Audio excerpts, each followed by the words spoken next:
Arratsaldeon, ongi etorri gure albistegira. Gaurkoan energiaz beteta hasiko gara. Arratsaldeon, nik esango nuke albistegi honek. Tu etorria bat merezi duela, ezta? Tira, badirudi denbora makina batetik etorri zarela.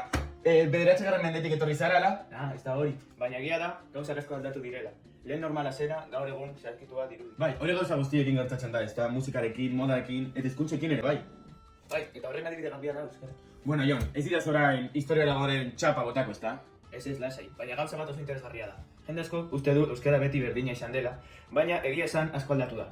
Euskalkiak betidanik izan dira, baina bakoitzak bere hizkuntza propioa izan.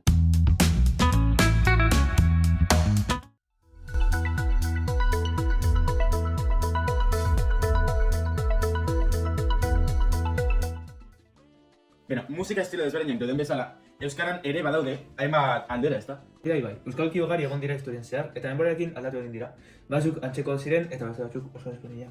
Horregatik, 1900 eta 1978an Euskaltzaindiak euskara batua sortzeko erabakia hartu zuen. Euskara batuaren helburua zen euskaldun guztiek hizkuntza bera erabiltzea eskoletan, komunikabideetan eta administrazioan eta horrela denok hobeto ulertzea. Beraz, euskara batua asmatu zuten. Ez da horren simplea, bai. Euskara batua euskaltegian oinarrituta dago. Batez ere Gipuzkeran, baina hitz egitea eta egitura batzuk beste euskalkitik ere ateratu da. Orduan, esan genizake euskara denborarekin egokitzen joan dela, ezta? Hori da. Eta Jon, euskara arriskuan dago edo ez? Zeren batzuk diote UNESCOk hizkuntza arriskuan bezala katalogatu dutela. Bai eta ez. Euskara aspalditik utzitutako hizkuntza izan da. Batez ere gaztelania eta frantsesaren eraginez. Baina azken hamarkadetan modernizatu egin da. Esparru berrietara zabaldu da. Eskoletan, administrazioan, komunikabideetan eta baita teknologian ere. Baina ezagutza handitu arren, erabilera ez da horren beste ego, ezta? Hori da, bai. Gero eta jende gehiago daki euskeraz, baina ez dute beti erabiltzen. Kalean, sare sozialetan edo lagunen artean, gaztelania eta frantsesa gehiago itxuten dira. Horixe da euskararen erronka nagusietako bat. Eta zer gertatzen da horrelako egoeretan? UNESCOren arabera, hizkuntza bat arriskuan dagoenean, haren erabilera sustatzeko neurriak hartu behar dira. Euskaltzaindiak eta hainbat erakundeek ahalegin handia egin dute normalizatzeko, baina hizkuntza bat ez da legeen bakarrik mantentzen. Erabili egin behar da. Eta erabiko ez bagenu?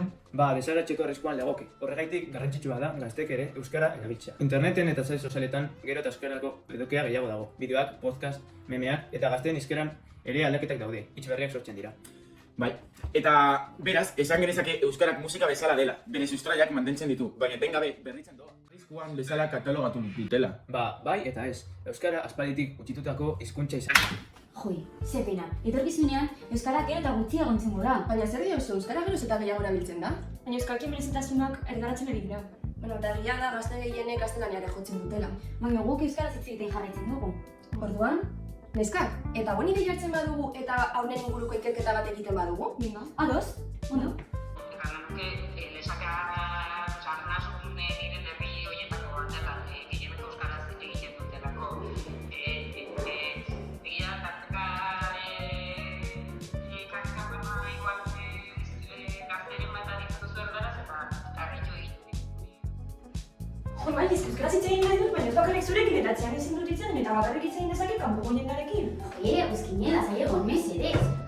Lagun bati ere ezagutzen dut, hemen Gasteizen bizi dela, eta bere familiarekin ez ezik, bere lagunekin ere euskaraz hitz egiten du. Nahi baduzu, elkarrizketa bat egin diogu, eta horrela bere egoera jakingo dugu, eta aztertuko dugu zer egin dezakegun zure egoerarekin. Aguaz. Orokorrean nahiko eroso sentitzen naiz euskara hitz egitean, bai nire aitarekin edo bai irakasleekin ere. Baina, egia da, pixka bat gizartearengatik normalan tendentzia dagoela erderara. Badaude batzuk pentsatzen dutenak euskara beharrezkoa dela eta benetan euskaldunak sentitzen direnak eta beste batzuk euskara ikusten dute beste hizkuntza bat bezala. Bai, lehen esan dudan bezala, euskara ikasten dudan heinean eta euskaldun sentitzen naizen heinean, nire identitatearen barne dago. Bakarrik hitz egin dut. Elkarrizketaren dagara nire ikuspuntua guztiz aldatu egin da. Bai, asko posteriorez. Beste lagun bat daukat, Donostian bizi dena eta bere familiarekin ez ezik, bere lagunekin ere euskaraz hitz egiten du. Orduan nahi baduzu Donostira gerturatu gaitezke eta horrela ikuspuntu desberdinak aztertu. Bai, Donostia goaz, ez? Perfecto. Neskak isiltasuna, mesedez. Telebista ez dut ikusten, esan nuke, baina sare sozialetan oso eduki gutxi dago euskaraz, gaztenarekin alderatuta, ikusten nengo influencerrak edo saltzetetan nintzen direnak gaztelera jotzen dute, baina saitzen naiz pixkanaka euskara sartzen eta esan nuke hori. Ez da oso, ez dut oso ona ikusten, baina egia da gero eta hobeago ikusten dira, gero eta ekintza gehiago egiten direla euskara bultzatzeko. Eta esan nuke bideo honean gaztelanez eta gozasunegatik. Bere lagunok argi dago euskara mintzatzen eta nahitzen bera, batez ere lagunarteko egoera. Baina, atzo egin genuen elkarrizketan, zenbait esamolde eta zantzikuntuzak ez genitu ulertu. Baina euskara da. Bai, euskara hizkuntza da, baina gobizeratzen jarraitzen. Aizu, itzoin. Gaur arratsaldean lagun batekin geratuko nahi, eta galdetu diezazkioket gauza batzuk gure ketetarekin jarraitzeko, ezta? Bai, ukera entzegozko tipo eta aberto lan tipo baina euskeraz, ni erderaz. Vale. Baina erabiltze guzazko.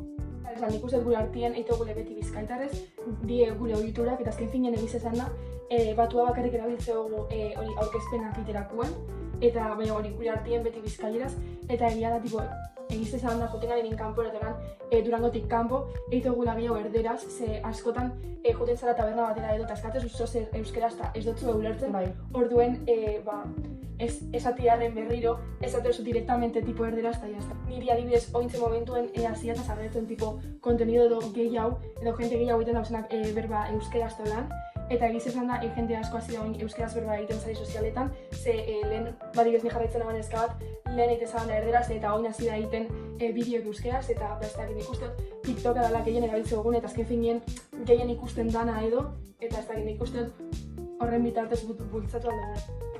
Bueno, Guztini, eta nola jakingo dugu gure eztabaidaren erantzuna? Joe, bazarek zer egin dezakegu. Kaixo? Koldo? Koldo zuazo da. Bai, gaur bertan. Bale. Horen arte, agur, Koldo zuazo zen. Nor da hori? Nola zuzo jatzen nordin Koldo zuazo? Koldo zuazo, hizkuntzalaria. Bueno, egin du, gaur bertan beharrekin elkarteko zen dugu. Bagoaz, bagoaz! Hizkuntza bat ikasteko gaztea izan behar da. Hor aprobetxatu behar da, aur bat, aurretan laster ikasten dira gauzak, ezta? Beti esaten da lorito batek gaztea denean ikasten duela hitz egiten, baina zaharra denean ez duela hitz egiten ikasten. Pertsonekin gauza bera gertatzen da. Nik uste dut indarra egin behar dugula jende gaztearekin. Erderaren eragina oso handia da. Hori ikusten da gaur egun Ipar Euskal Herria eta Hego Euskal Herrian euskara diferenteak egiten direla. Eta diferentzia horren arrazoia da hemen gaztelania daukagula oso sartuta eta han frantsesa daukatela, ezta? Eta bi hizkuntza horien indarra sekulakoa da. Eta horri aurre egitea oso nekeza da. Orduan normala da hizkuntza horietatik guk hitza hartzen. Nik uste dut hizkuntza bat, esatea zer egin behar dugun hori ez dela kontua. Kontua da hizkuntza erabiltzea.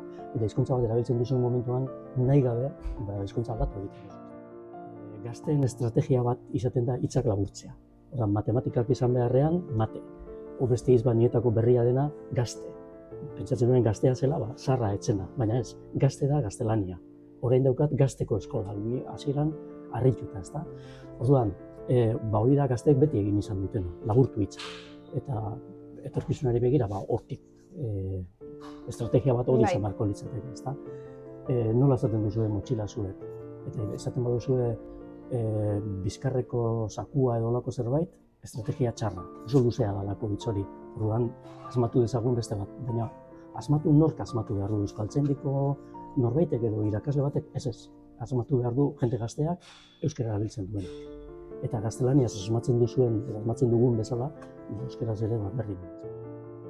Eta unibertsitatekoek eta bat, eta irakaskuntzakoek, eta baita ere egunkariak eta editorialak eta lan handia egin dute hizkuntza zehazteko, hizkuntza arautzeko.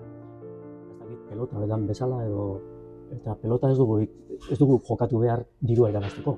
Beizik gorputza ondo izateko eta denbora pasatzeko eta lagunekin egoteko. Hizkuntza bat berbera, gauza bera da. Ez dugu euskara ikasi behar lan bat topatzeko, ondo. Baina baita lagunekin egoteko, hitz goxoak esateko, hitz sakarrak esateko, gure maitasuna adierazteko, gure haserrea erakusteko.